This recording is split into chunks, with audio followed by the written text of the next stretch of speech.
मित्रों, आज की इस वीडियो में प्रेम विवाह लव मैरिज के बारे में जानेंगे।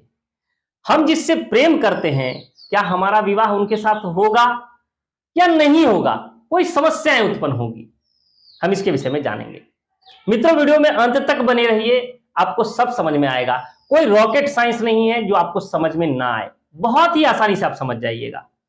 चलिए जानते हैं हम विवाह के बारे में। प्रेम विवाह, यह हृदय रेखा, बहुत लोग बोलते हैं ना हमारे हाथ में ऐसे देखिए चांद बन रहा है पूरा ऐसे घूम के, बहुत अच्छी रेखा, प्रेम के लिए बहुत अच्छा। हृदय रेखा क्या दर्शाता है? प्रेम, हमारी भावनाएं।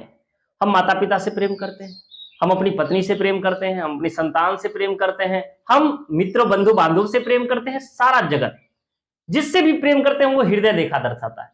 अगर हृदय रेखा ना हो, मस्तिष्क रेखा ही मात्र हो, तो आप प्रेमी नहीं हो सकते।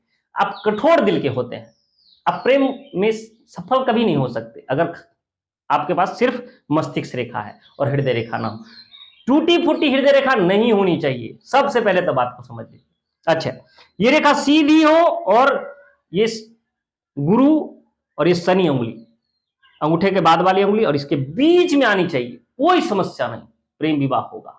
उसको वो अरेंज मैरिज में भी कन्वर्ट कर सकते हैं क्योंकि उसकी बौद्धिक क्षमता अच्छी होती है, प्रेम निश्चल होता है, कर लेते हैं। अगर यहां दो शाखाएं हो जाए, एक शनि की तरफ जाते हुए और एक गुरु की तरफ जाते हुए, तो नहीं, घर वाले कहीं ना कहीं विघ्न उत्पन्न करेंगे। आप चाहेंगे लेकिन हो नहीं सकता, कहीं ना कहीं समस्याओं के कारण आप दोनों को विच्छेद, प्रेम रहेगा सदा लेकिन विच्छेद होना पड़ जाएगा। इस बात को समझिए।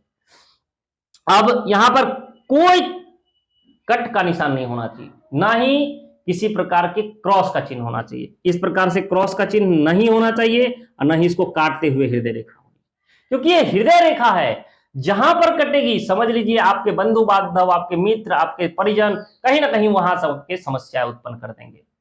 हमारे हृदय पर घात होता है, इसका मतलब ये नहीं कि हार्ट अटैक हो जाएगा, घात होता है, समस्याएं उत्पन्न कर देते हैं, ये समझिए। अब देखिए मित्रों, इसको मिटा देते हैं, हम एक स्पष्ट हृदय रेखा खींचते हैं। हृदय रेखा जरूरी नहीं यहां जाए, अब ये हृदय रेखा यहां तक भी हो, गुरु पर्वत तक, कोई बात, शनि पर्वत से आगे बढ़ जानी चाहिए, गुरु पर्वत पर चली जानी चाहिए, ये फर्स्ट। उसके बाद यहां पर अगर ऐसे खड़ी रेखाएं हैं, ऐसे खड़ी रेखाएं हैं और यहां पर विवाह रेखा स्पष्ट है, तो समझिए आपका प्रेम विवाह जरूर होगा। अब ये विवाह कब होगा ये दर्शाता है यहां पर, ये हमारे अंगूठे के पास से अगर एक रेखा ऐसे जाए, उस समय काल में विवाह होता है। आपको दिख जाएगा एक रेखा यहां से जाते हुए, अगर आप प्रेम का है तो विवाह हो गया, तो वो रेखाएं दिखेगी आपको हमेशा के लिए। अगर आपका विवाह नहीं हुआ है, समय है, तो वो रेखाएं उदित होती हुई आपको दिखाई पड़ेगी। ठीक है मित्रों, हमने देखा कि यहां पर अच्छी रेखाएं होनी चाहिए, यहां पर रेखाएं होनी चाहिए, प्रेम विवाह होता है। ये स्पष्ट अच्छी होनी चाहिए, प्रेम विवाह होता है। अगर ये हृदय रेखा ऐसे भी अच्छी चली जाए, कोई समस्या नहीं, कहीं कोई काटकूट नहीं हो, प्रेम विवाह होगा।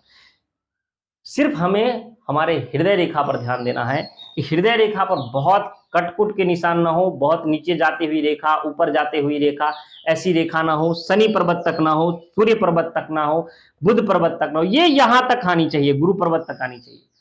क्योंकि अगर शनि पर्वत पर जाएगा तो हमारे कामनाओं पैसे के प्रति ज्यादा होगी।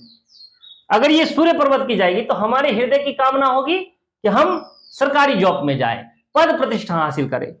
ये बुध पर्वत तक ही जाएगी तो हमारे मन में लालच आएगा, हम व्यापार करेंगे, बड़ा व्यापारी बनना चाहेंगे, शास्त्रों का अध्ययन करना चाहेंगे, लेकिन हम प्रेम के प्रति थोड़ा से कम भावुक रहेंगे क्योंकि हमारा दिमाग उसी के प्रति विशेष ध्यान देगा। और ये अगर गुरु पर्वत तक जाती है तो हम प्रेमी स्वभाव के होते हैं, प्रेम आदि करते हैं। समाज में आप देखिएगा इस प्रकार की जिनकी रेखाएं होंगी, उनके अंदर अलग से ही एक दिख जाएगा आपको छवि कि वो प्रेमी स्वभाव के हैं, सबसे मिलनसार होते हैं, बहुत ज्यादा लड़ाई झगड़ा नहीं करते, अच्छे हृदय के, अच्छे दिल के, साफ व्यक्ति होते हैं। हमारी जानकारी यदि आपको अच्छी लगी, वीडियो पसंद आई तो इसे लाइक कीजिएगा, अपने मित्रों में शेयर कीजिएगा।